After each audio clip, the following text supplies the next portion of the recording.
To finish our face, we're going to draw some other features. We need to draw our eyebrows first. So to measure how tall our eyebrows should be, it's usually about the width of your eye turned sideways. It doesn't have to be perfect, but that's about how tall it should be on this side and on this side. Your eyebrows should also be a little wider than your eye. Eyebrows are usually a little thicker on the inside and a little thinner on the outside of your face. To fill in your eyebrows, it's a good idea to have hairs that are going from the center and coming out to the side. Everybody's eyebrows are a little different, so you want to make sure that you look in the mirror when we go to draw our self-portraits to see if your eyebrows are thicker or thinner or light or dark. Those are details that will make your face look like you. Once you have your eyebrows drawn, you're going to bring in a small V that almost touches right between your eyes. This will be the top part of the bridge of your nose, and that comes down to the top part of your U right here. You could draw just one side and leave it like that, or you could draw both sides and have it come over. The next thing we want to do is draw our ears. Ears are a little bit funny when we think about proportions. You can test this and look at somebody near you, but our ears start where our eyebrows are, and they come all the way down to the bottom of our nose,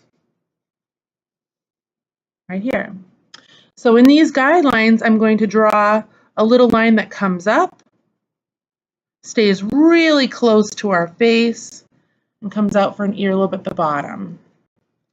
Again, it comes up, stays really close to our face, and over. If you want to test that, if they feel a little bit too big, you can look at somebody at your table, but once we add hair, they won't look as big. You can also add a little small shape on the inside for the inside part of your ear. Or like me, I wear earrings. So if you wear earrings, you could always add something like an earring to your ear or a small earring. Once we have our ears, we want to make sure we draw our neck. So our neck is as wide as our eyebrows. So if we were to follow this down, make a little mark here, follow this down, a little mark here, and then our necks come down from there. Usually people draw their necks a little too skinny, but we need to make sure that we make them big enough to support our heads because our heads weigh a lot, and if we make our necks too skinny, we look like lollipops. The next thing we want to do is our forehead. So if we were to make our hairline halfway between our eyes and the top of our head, so right about here, is usually where people's foreheads are. Some people's come up a little bit higher and some people are a little bit lower. Mine's a little higher, so I'm probably going to make mine a little bit higher up. And then if we were to look at somebody for the shape of their hairline, sometimes they go up a little bit on the side. Usually they come down in front of an ear like this, and then come up, boys and girls. Usually comes down a little bit in front of the ear. Same thing on the other side. Usually comes down a little bit in front of the ear. And then our hair, some people have a part on the side,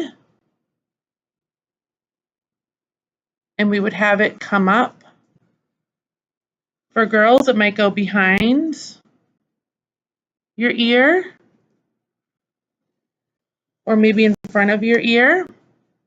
And then we would erase lines that are the top of your head.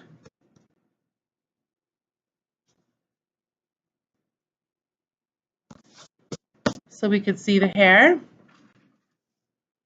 Okay. Once you've drawn the big outer shape of your hair, that's when you want to draw the individual shapes and lines looking at the direction of your hair.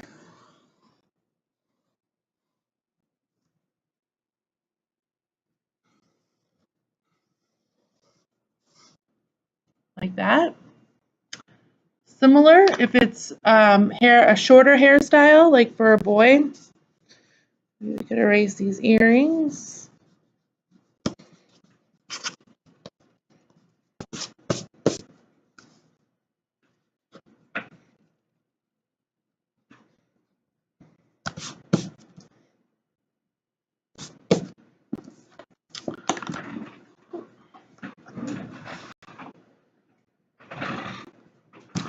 maybe the hair would stop about here.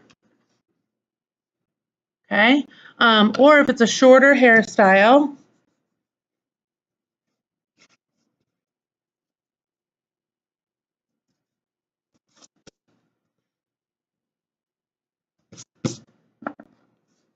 maybe the hair shape at the top is a little bit different and comes up and goes over and then stays close to the side of the head.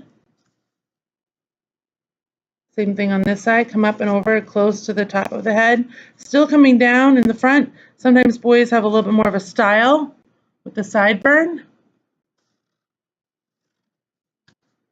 Okay, and then adding hair going in the direction maybe a little bit shorter.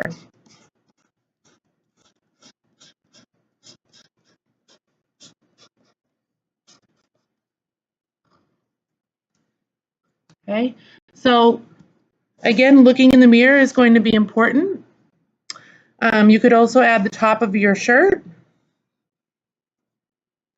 And when we go to draw our giant self-portraits, we'll talk about how wide to make our shoulders. Shoulders usually are one whole head over.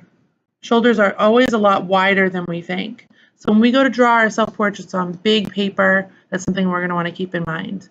But thinking about the proportions and where to put our facial features is going to be important when we go to sketch using a mirror. You'll use a combination of what we know about proportions and also the shape of our face that we're looking at in the mirror.